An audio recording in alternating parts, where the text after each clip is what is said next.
اور قرآن کے لیے تواتریت ضروری ہے، تواتر۔ باقی جو صحابہ ہے جن سے اخبار احاد کے طور پر کچھ قرأت مروی وہ خبر واحد کے طور پر ہے، وہ استشہاد کے لیے اور تفسیر کے لیے قابل قبول ہے، لیکن قرآنیت میں اس کا دخل نہیں ہوگا، اس لیے کہ قرآن کے تواتر الطبقہ پر اس پر اتفاق ہے۔ اور جو اس تواتر الطبقہ کے قائل نہیں ہے ان سے کہو کہ تمہارے لیے قرآن کی معیار کیا ہے، قرآنیت کے لیے معیار تمہارے یہاں کیا ہے؟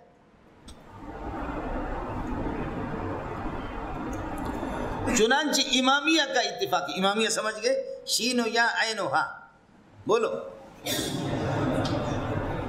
کچھ بلا پڑھا نہیں پڑھا؟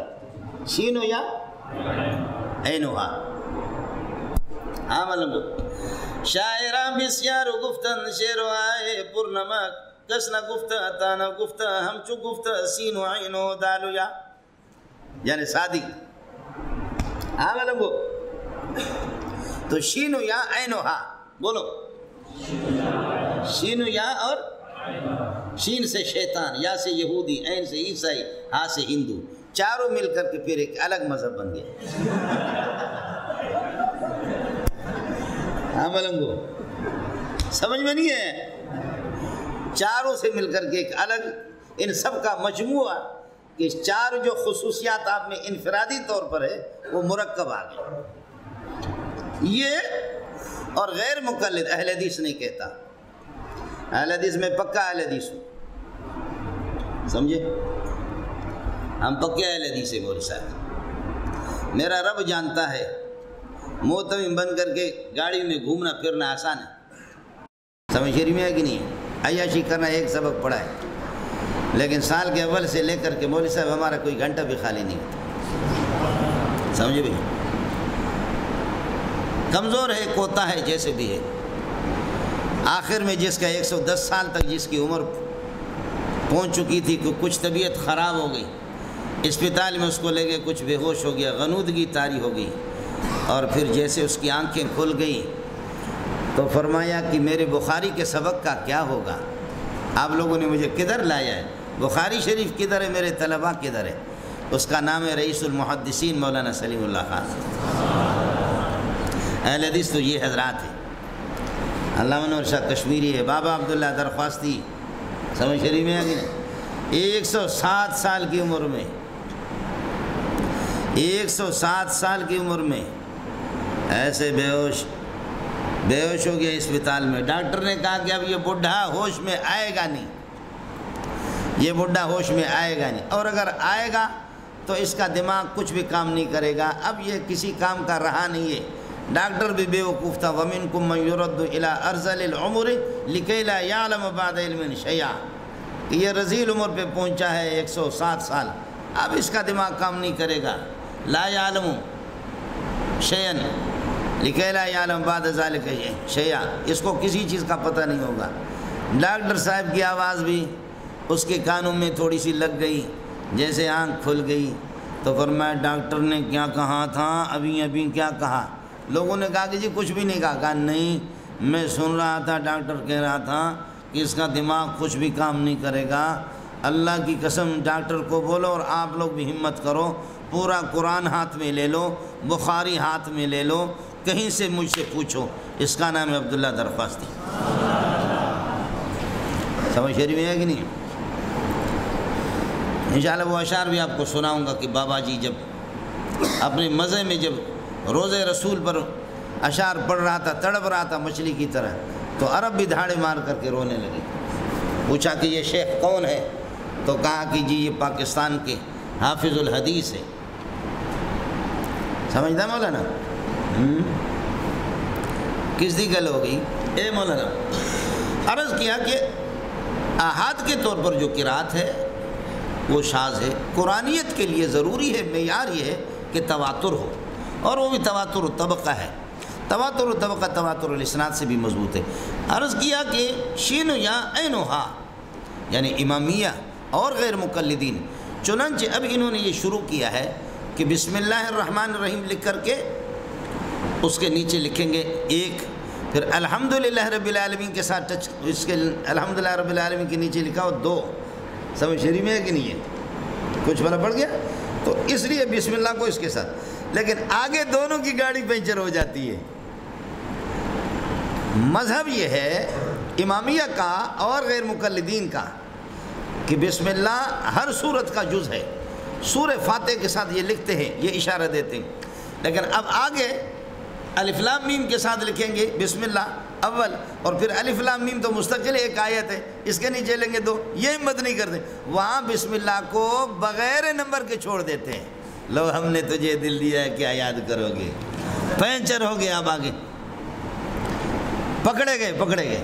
دیکھ لینا ابھی جو قرآن پاک جو چھپتے ہیں نا، تو اس میں غیر مقلدین اور اسی طریقے پر امامیہ حضرات، امامیہ کے ہاں جبکہ بالاتفاق، امامیہ تو آپ سمجھ گئے نا، یہ ذرا اچھا سا نام ہے امامیہ، سمجھ رہی کہ نہیں؟ تو امامیہ حضرات کے ہاں بسم اللہ ہر سورت کا جز ہے، اور اس طریقے پر نمبر لگاتے ہیں سورت، لیکن آگے جا کر کے پھر مسئلہ ان کا بنتا نہیں ہے۔ لیکن شافعیہ اور مالکیہ اور حنفیہ پر جو اعتراض تھا، اس اعتراض کا میں نے آپ سے عرض کر دیا، خیال میں رہنا۔ سب سے زیادہ خطرناک امام مالک کا مذہب ہے کہ وہ بسم اللہ کو سرے سے قرآن سے نہیں مانتا، یہ سب غلطی پر ہے، یہ جنہوں نے نقل کیا ہے وہ غلط۔ صاحب البیت ادرا بما فیہ، اور ابن رشد عالم و بمذہب امامی ہی، وہ اپنے امام کے مذہب کو زیادہ جانتا ہے ہم سب سے زیادہ، اور وہ کہتا ہے کہ امام مالک رحمۃ اللہ علیہ پر یہ الزام ہے۔ ارے کچھ پلا پڑا، یہ قرآن پاک کی تعریف ہے جی۔ الکتاب القرآن هو الکلام هو الکتاب المنزل علی الرسول المکتوب فی المصاحف المنقول والنقل متواترا بلا شبہۃ۔ ہو گیا مولانا؟ موضوع قرآن کیا ہے؟ قرآن کا موضوع کیا ہے؟ موضوع قرآن الانسان من حیث انہ انسان، انسان کے ظاہر ہے کہ ان کے عوارض، اور اس کے اللہ آپ کا بھلا کریے ہے کہ اس سے انسان ہی کے لیے احکام بیان ہوتے، تو اس وجہ سے انسان کو، اور بعض نے یہ کہا کہ اللہ آپ کا بھلا کریے کہ توحید ہے، قرآن پاک کا موضوع توحید ہے، موضوع توحید، اس لیے توحید کی عوارض ذاتیہ اور توحید کے خلاف جو چیزیں، توحید کن اوصاف سے اور کس قسم کے احکام سے، کون سی صورتیں جن میں توحید کا ثبوت رہتا ہے اور کون سی صورت ہے جس میں توحید کی چھٹی ہو جاتی ہے، یہ اسی سے۔ اس لیے بہتر یہی ہے کہ قرآن پاک کا موضوع جو ہے نا، وہ اللہ آپ کا بھلا کرے کیا ہے؟ ہاں ملنگو، توحید ہے۔ سمجھ شریف ہے کہ نہیں؟ ہو گیا مولانا؟ تو اور وہ بسم اللہ کے اندر موجود ہے، بسم اللہ کے با میں موجود ہے۔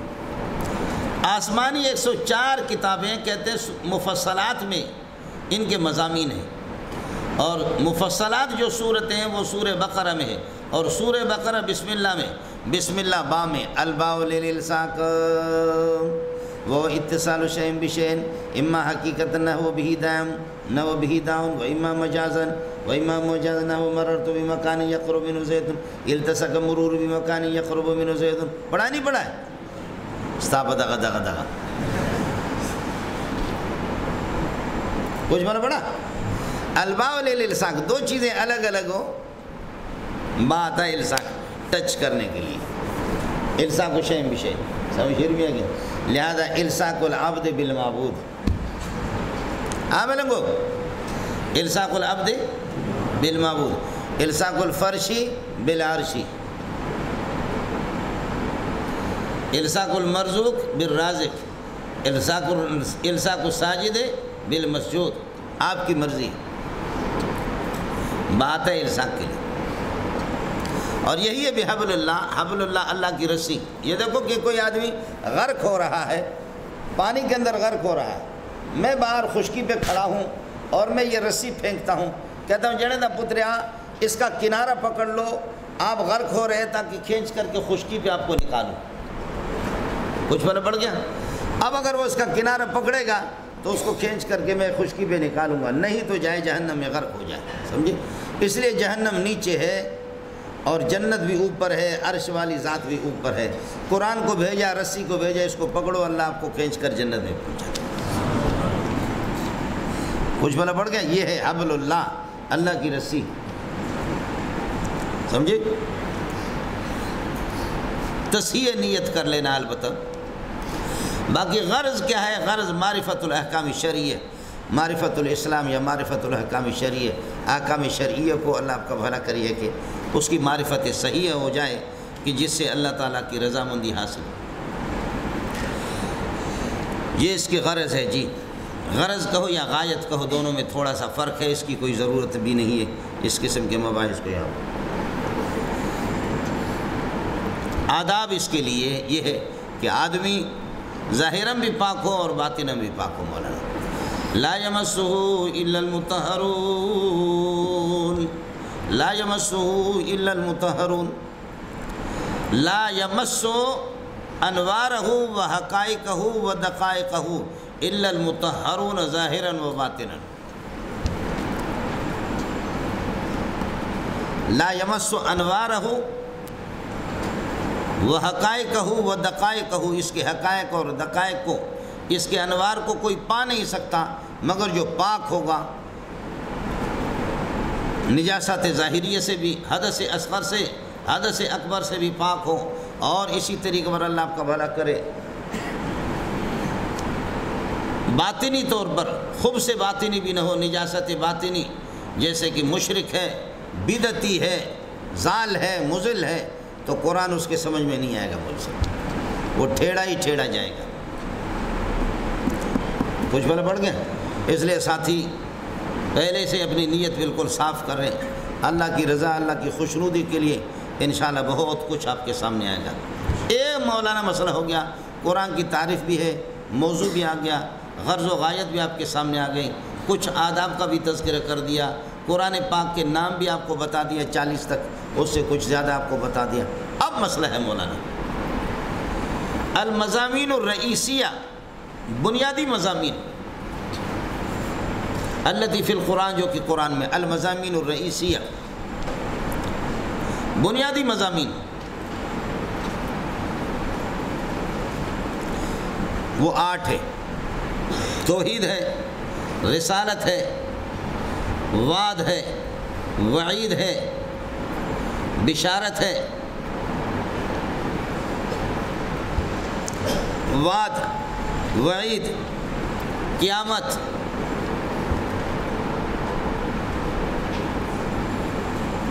جہاد، احکام شرعیہ اور انفاق فی سبیل اللہ۔ مسئلہ بالکل ترتیب سے آپ کے سمجھ میں آ جائے گا۔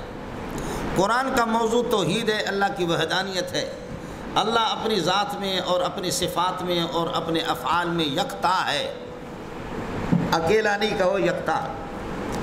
اللہ کی ذات یکتا ہے اپنی ذات میں، صفات میں، افعال میں، یہ توحید ہے۔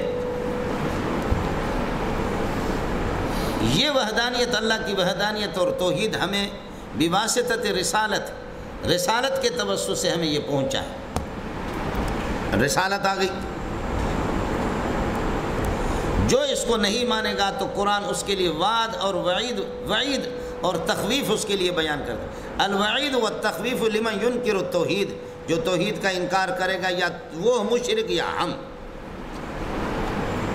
سمجھتا ہے؟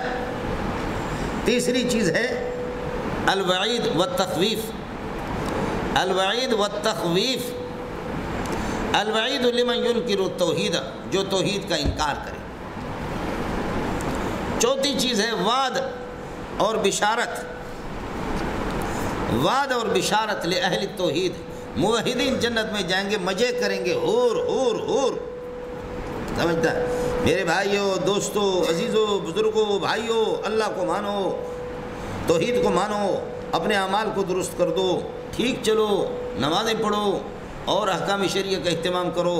میرے بھائیوں، جو اس پر چلے گا اللہ تعالیٰ اس کو جنت میں 70 باغات دیں گے، اور جو 70 باغات میں ہر باغ کے اندر یہ کہ 70 بلڈنگیں ہوں گے، اور ہر بلڈنگ کے اندر 70 کمرے ہوں گے، ہر کمرے کے اندر 70 حوریں ہوں گے، اور ہر حور کے رنگتیں اس کی مختلف 70 قسم کے ہوں گے۔ اور پٹانے سے دیکھ رہا ہے کہ اللہ معاف کرے، آج ہمارا امام صاحب جو ہے 70 کی سپیڈ پہ جا رہا ہے۔ ہاں ملنگو، آج ہمارے حضرت کیا ہے؟ 70 ہی کے سپیڈ پہ جا رہا ہے، اس سے نیچے جا ہی نہیں رہا ظالم۔ ہاں مولانا، توحید کو توحید بواسطۃ الرسالت، دوسرا مضمون رسالت، تیسرا یہ ہے کہ الوعد اور والتخویف لمن ينکر التوحید، جو توحید کا انکار کرے اس کے لیے وعید، الوعد نہیں الوعید، وعید اور تخویف، سمجھے؟ اور چوتھا ہے الوعد والبشارت لأہل التوحید، اہل توحید جو توحید کو مانتے ہیں ان کے لیے بشارت ہے، وہ جنت میں جائیں گے، سمجھ میں ہے کہ نہیں؟ اور ان تمام چیزوں کا توحید کو ماننا اور نہ ماننا، اس کا یظہر اثرہما فی القیامت، قیامت، یہ پانچواں مضمون قیامت آ گیا، ان سب کا اصل ظاہر نتیجہ ہوگا وہ قیامت کے اندر ہی ہوگا۔ اڑے کچھ فرق پڑ گیا؟ ہاں ہو گیا مولانا؟ اور جو توحید کو نہیں مانیں گے ان باتوں کی، ان سے جہاد بھی کیا جائے گا، تو توحید کو بلند کرنے کے لیے جہاد، چھٹا مضمون جہاد آ گیا، سمجھے؟ اور ساتواں مضمون احکام ہے۔ احکام اس لیے ہے تاکہ مسلمانوں کی دھڑا بندی اور یکجہتی قائم ہو جائے۔ احکام بھی اللہ پاک نے اتارا ہے کہ جہاد کے لیے کامیاب کرنے کے لیے کچھ احکام ہیں، اور یہ ساتواں مضمون ہو گیا۔ اور آٹھواں مضمون ہے الانفاق فی سبیل اللہ، سمجھے؟ اللہ کے راستے میں خرچ کرنا، فی سبیل اللہ سے مراد جہاد ہے مولانا۔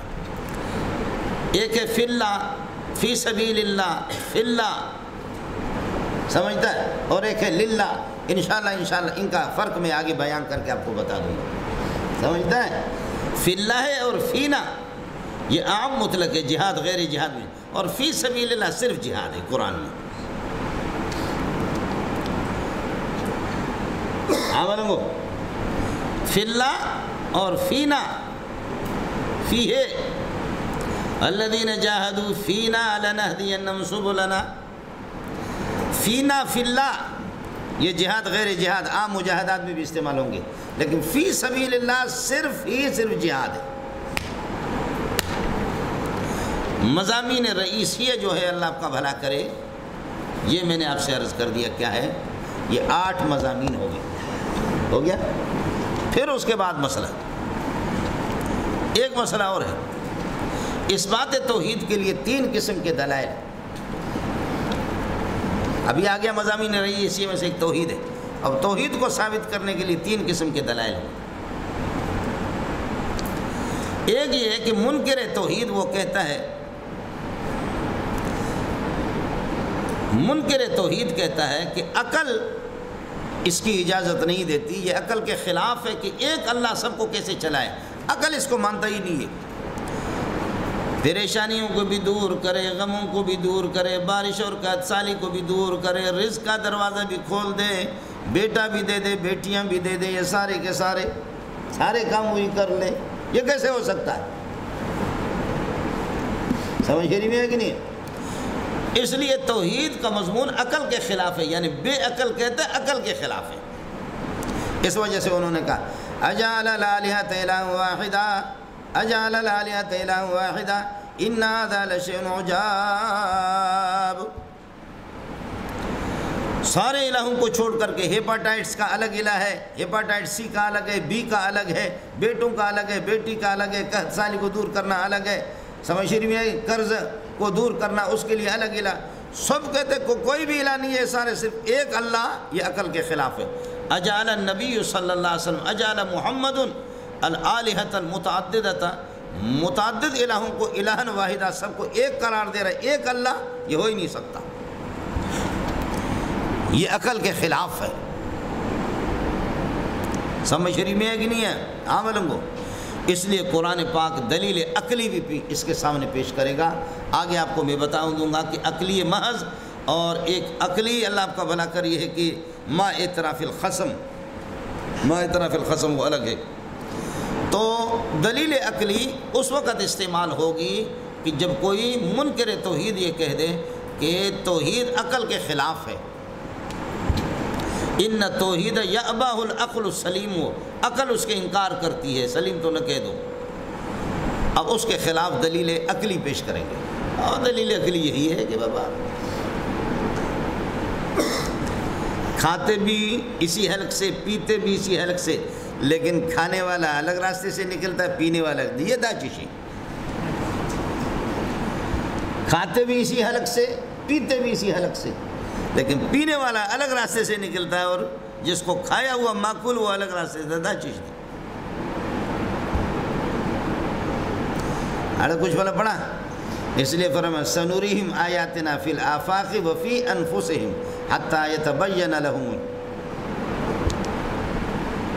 ارے کچھ بڑا مولانا، تو دلیل عقلی کا استعمال ہوگا منکر توحید کے خلاف، اور دوسرے دلیل نقلی کہ جب منکر توحید یہ کہہ دے کہ نقل کے بھی خلاف ہے، ہمارے جو لوگ گزرے ہیں، جتنی جماعتیں ہمارے مذاہب ان کے خلاف ہیں، ما سمعنا بہذا فی الملت الاخرہ ان ھذا الا اختلاق۔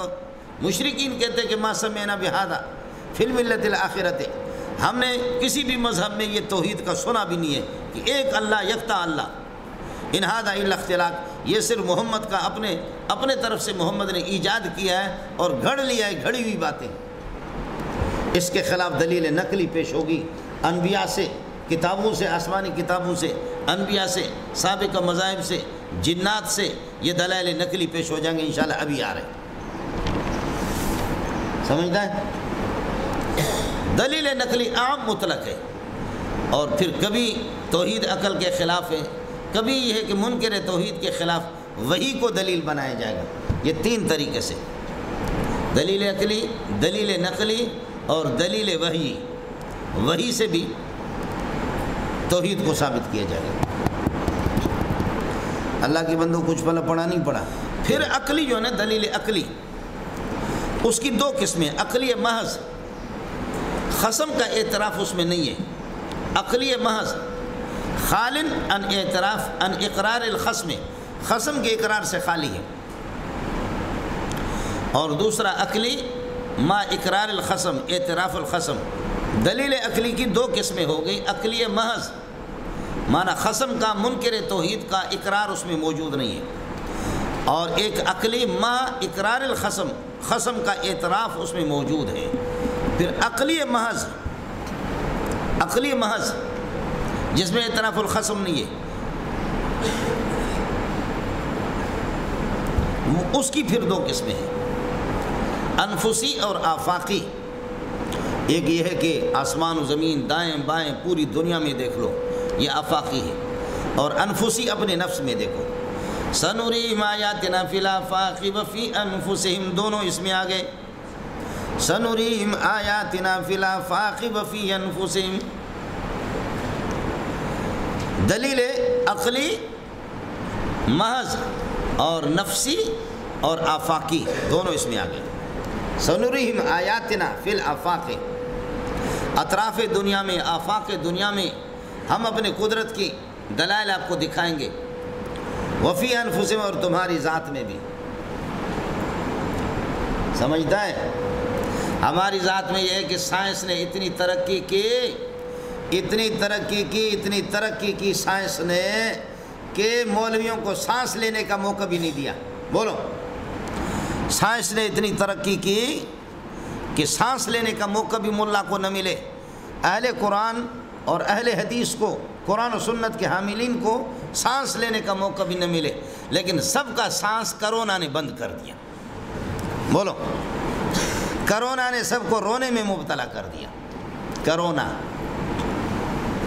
ہمارے بلوچ لوگ اس کو کہتے ہیں کھرا ٹھٹو، آپ نے کرونا کر دیا، اور ہم کیا کہتے ہیں اس کو؟ کھرا ٹھٹو۔ سمجھتا؟ اللہ جانتا ہے کہ ابھی میں بھی 60 سال کے قریب پہنچ رہا ہوں، ہمارے ہاں یہ کرونا لگتا تھا اور یہ کھرا ٹھٹو، اس سے کوئی بلوچ مرا نہیں، بس وہ کھانستے کھانستے اس کو دیسی علاج کرتے تھے جڑی بوٹیوں سے، اور اگر کسی کا زیادہ سخت ہوتا تھا تو بھی اس کو گدی کا دودھ پلاتے تھے، گدی کا، اتان کہتے ہیں جس کو عرب لوگ، گدی کا دودھ پلاتے تھے۔ سمجھے؟ اب انہوں نے تحقیق کی امت اخبار میں بڑے بڑے کالم آ گئے کہ جرمنی، چائنا سب کہتا ہے کہ اس کا آخری علاج وہ گدی کا دودھ ہے۔ میں نے کہا تمہارے سائنس پہ لعنت بھیجتا ہوں، زندہ باد تو میرا بلوچ ہی زندہ باد،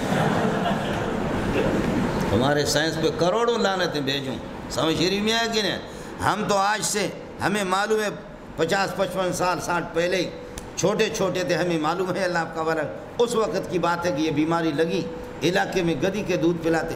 اصل تو قربان جاؤں اس بلوچ پہ، تو اصل تو پٹھان اور بلوچ یہ لوگ ہیں سائنسدان، تم کہاں سے سائنسدان بن گئے؟ آخر کار جا جا کر کے جاہل کے بچے وہ اسی پہ پہنچے جی۔ دلیل عقلی محض خالص دلیل عقلی اقرار الخصم اس میں نہ ہو، اس کی دو قسمیں میں نے عرض کیا کہ دلیل نفسی اور دلیل آفاقی، اور دونوں کا ذکر آ گیا۔ سنریم آیاتنا فی الآفاق وفی انفسہم، سنریم آیاتنا فی الآفاق وفی انفسہم۔ آدمی حیران ہوتا مولوی صاحب، آپ خود بھی اپنے آپ کو دیکھیں گے کہ کبھی مست ہے، کبھی زبردست ہے، کبھی خوش ہے، کبھی کیا ہے۔ ہفتے میں میں پہلی مرتبہ آپ کو متوجہ کر رہا ہوں، ہفتے میں آپ دیکھیں گے کہ منگل میں اور بدھ میں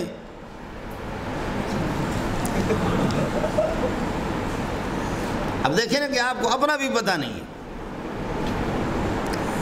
چاند جیسے کہ پہلی تاریخ میں شروع، تو جیسے جیسے چاند بڑھتا ہے تو دریا بھی اسی طرح سمندر بڑھتا ہے، اور چاند جیسے گھٹنا شروع ہوتا ہے سمندر نیچے جاتا ہے۔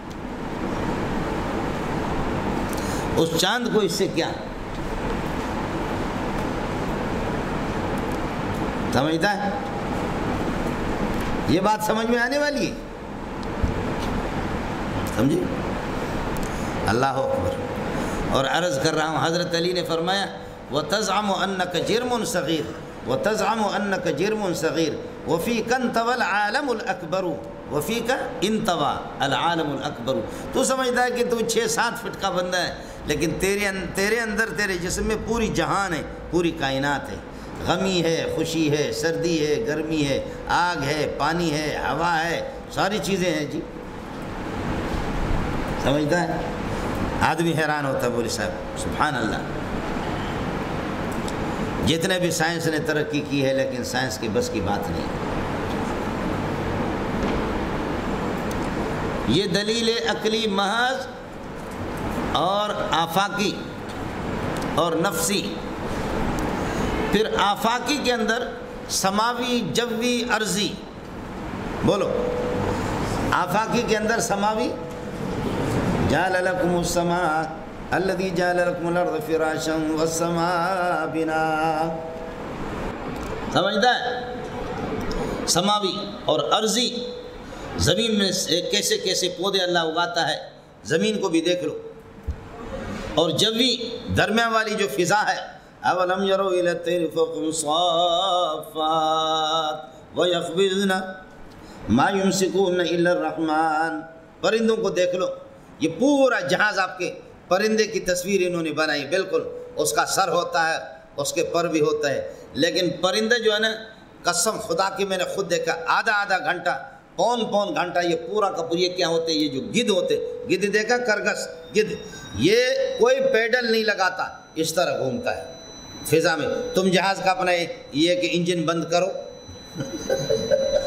انجن بند کرو، پھر اس طریقے پر رہو۔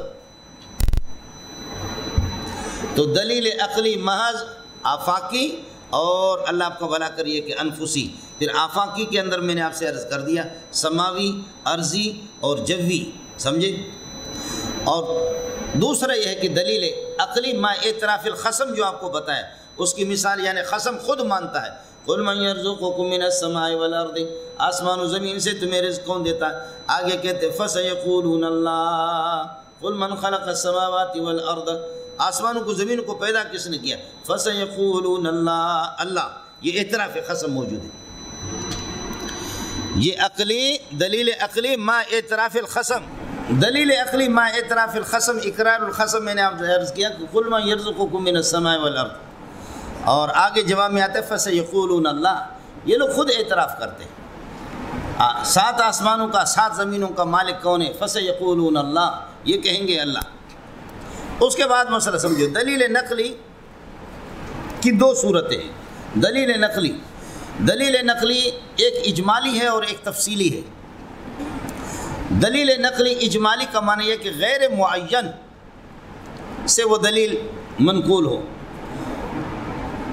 وَمَا أَرْسَلْنَا مِن قَبْلِكَ مِن رَّسُولٍ إِلَّا نُوحِي إِلَيْهِ أَنَّهُ لَا إِلَٰهَ إِلَّا أَنَا فَاعْبُدُونِ۔ آپ سے پہلے جتنے بھی رسول بھیجے ہر رسول نے یہ بتایا لا الہ، کوئی متعین نہیں ہے، کسی نبی کا نام لیا نہیں گیا۔ یہ دلیل نقلی اجمالی ہے جو کہ نقل عن غیر معین، غیر معین سے ہی مروی ہے، یعنی منقول عن ہو، کوئی خاص متعین فرد نہیں ہے۔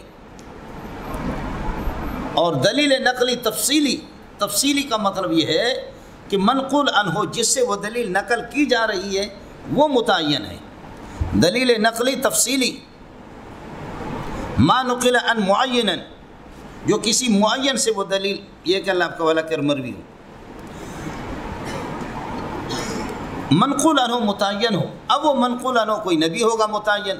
وَاذْكُرْ فِي الْكِتَابِ إِبْرَاهِيمَ إِنَّهُ كَانَ صِدِّيقًا نَبِيًّا وَاذْكُرْ فِي الْكِتَابِ مُوسَىٰ إِنَّهُ كَانَ مُخْلَصًا وَكَانَ رَسُولًا نَبِيًّا وَاذْكُرْ فِي الْكِتَابِ إِدْرِيسَ إِنَّهُ كَانَ صِدِّيقًا نَبِيًّا۔ سنا نہیں سنا؟ یہ دلیل نقلی تفصیلی ما نقل عن معین، کسی معین سے مروی ہو گیا مولانا، نبی سے مروی ہو یا کسی کتاب سے، مومنین سے، جیسے عام مومنین سے ہو۔ الذین آتیناہم الکتاب یتلون حق تلاوتہ اولئک یؤمنون بہ، انشاءاللہ آپ پڑھیں گے یہ یہود کے وہ لوگ جو کتاب کے لفظ اور معنی دونوں کو جانتے ہیں۔ الذین آتیناہم الکتاب، پہلے منقول عنہ نبی تھا، واذکر فی الکتاب ابراہیم، اب منقول عنہ مومنین ہے۔ الذین آتیناہم الکتاب مومنین، منقول عنہ جنات سے، قل اوحی الی انہ استمع نفر من الجن، قل اوحی الی انہ استمع نفر من الجن۔